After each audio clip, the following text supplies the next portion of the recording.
Hello viewers, எல்லாரும் எப்படி இருக்கீங்க? இப்போ நம்ம வந்து ரோஜா செடிக்கு தான் ஒரு உரம் பார்க்க போகிறோம். ரோஜா செடியில் நிறைய தளிர் வர்றதுக்கு, நிறைய மொட்டுக்கள் வைக்கிறதுக்கு, அதான் என்ன செய்ய போகிறோம் நம்ம இப்போ பார்க்க போகிறோம்.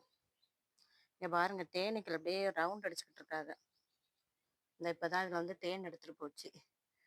இந்த தக்காளி செடியில் தேனீக்கள் வரதுனால நமக்கு என்ன செய்யுது, நிறைய எல்லாமே பூவெல்லாம் காயாக மாறுது. இந்த பூக்கள்லாம் இங்கே வச்சுருக்கோம்ல, இந்த பூக்கள்லாம் கவர்ந்து இழுக்கிறனால அது என்ன செய்யுது, நமக்கு காய்கறி செடியில காயாக மாறுறதுக்கு உதவி செய்யுது. செடியில எவ்வளோ சிறப்பாக வந்துக்கிட்டு இருக்குன்னு பாருங்க. வாங்க அதுக்கு என்னென்னலாம் கொடுக்கலாங்கிறத நம்ம இப்போ பார்ப்போம். வீடியோவை கூடுமான வரைக்கும் ஸ்கிப் பண்ணாமல் பாருங்க. கமெண்ட் பண்ணுங்க. வீடியோ பிடிச்சிருந்தா லைக் பண்ணுங்க. பெல் ஐக்கான கிளிக் பண்ணிக்கோங்க. ஆளுங்கிற நோட்டிஃபிகேஷனை இது பண்ணிக்கோங்க. அப்போனா தான் என்ன வீடியோ போட்டாலும் உங்களுக்கு என்ன செய்யும், உடனடியாக கிடைக்கும். வாங்க அதுக்கு நம்ம இப்போ உரத்தை பற்றி பார்ப்போம். இதுக்கு விவர்ஸ் நம்ம என்ன செய்யணும், வாழைப்பழத்தோடு அங்கே பாருங்கள் ஏற்கனவே நான் ஊற வச்சு வச்சுருந்தேன். அது கூட என்ன செய்யணும், ஒரு ஸ்பூன் டீ தூள் போட்டுக்கிடணும். அது கூட கொஞ்சம் வெங்காய சருகு இருக்குல்ல, நம்ம வீட்டிலே யூஸ் பண்ணோம்ல, அதையும் எடுத்துக்கணும். அந்த மூணையுமே என்ன செய்யணும், ஒரு நாள் நைட்டு ஃபுல்லும் ஊற வச்சிடணும். நான் நேற்றே ஊற வச்சிட்டேன். அதை என்ன செய்ய போகிறேன், இப்போ எடுத்து சரி தண்ணியில் கலந்து என்ன செஞ்சிடணும், நம்ம ரோஜா கன்றுக்குள்ள கொடுத்துடணும். கொடுத்தோம்னா சரி, செடி நல்லா சிறப்பாக வரும். இது பாருங்க, கலரே கொஞ்சம் மாறி இருக்கு பாருங்க. இதை கொடுத்தோம்னா சரி, செடி நல்லா என்ன செய்யும், இந்த டீ தூளாக இதாக இருக்குது பாருங்க. வெங்காயத்தூளை நம்ம வடிகட்டிடணும். நான் வந்து இப்போ இதில் கொடுக்கல.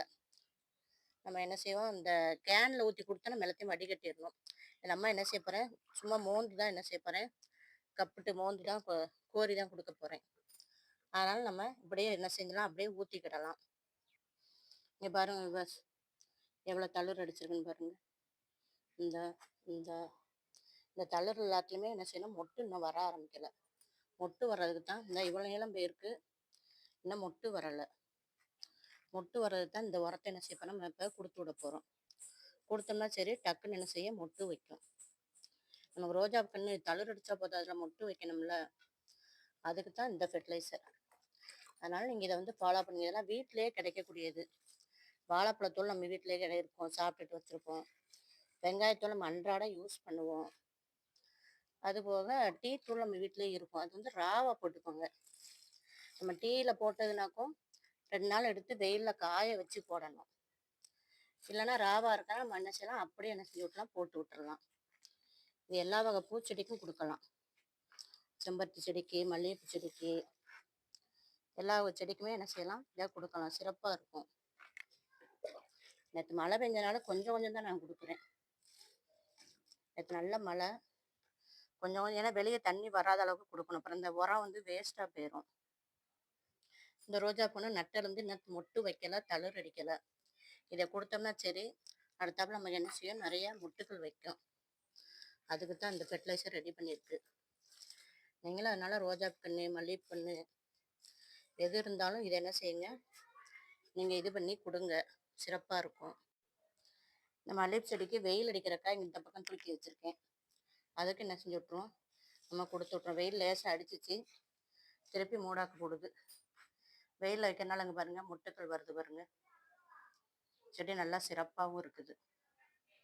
இங்கிட்டு வெயில் வரணும், இந்த பக்கம் தூக்கி வச்சுருக்கேன். இந்த ஓரத்தில் வெயில் வரும்னு. அதேமாதிரி இந்த மிளகா செடிலாம் மேலே வந்து முனையை கிள்ளி விட்டுட்டேன். ஏன்னு கேட்டிங்கன்னா, சைடு பிராஞ்ச் அடிச்சுன்னா நிறையா நமக்கு மிளகாயே வரும்.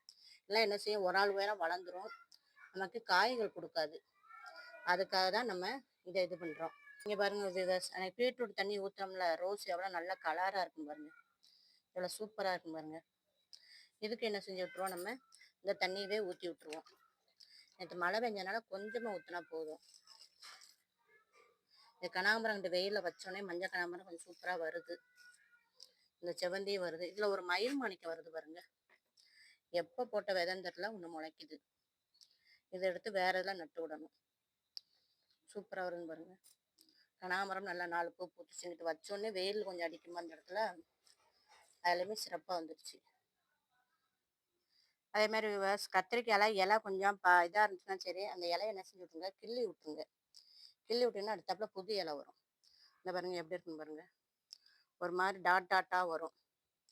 இந்த இப்படி வந்துச்சுன்னா அந்த இலையெல்லாம் வச்சிருக்காதீங்க. ஏன்னா அடியில் வந்து மாப்பூச்சி வர ஆரம்பிச்சிடும். அதனால் அந்த இலையெல்லாம் சும்மா கூட கைட்டு கூட என்ன செஞ்சு விட்ருங்க, இப்படி கிள்ளி எடுத்துருங்க. இது ஒரு சின்ன டிப்ஸு தான். கத்திரிக்காய் செடி நல்லா செழிப்பாக வரும். நான் அந்த இடம்லாம் ஃபுல்லும் கிள்ளி விட்டுட்டேன். எவ்வளோ இதாக இருக்கும் பாருங்க. செடி எல்லாமே ஒரு மழை பெஞ்சோன்னா எவ்வளோ சிறப்பாக இருக்காங்கன்னு பாருங்க. இப்போ நல்லா வெயில் அடிக்குது. மழை நேரத்தோட முடிஞ்சிருச்சுன்னு சொன்னாங்க. இங்கே பீக்கங்காய் எவ்வளோ பெருசாக வந்திருக்குன்னு காமிக்க வாங்க. இங்கே பாருங்க விவஸ் 2 காய் கிடந்துச்சுல, 1 பாலினேஷன் ஆயிருக்கு, 1 பாலினேஷன் ஆகலை அவளுக்கு. 1 மட்டும் பெருசாக இருக்குது, 1 சின்னதாக தான் கிடக்குது.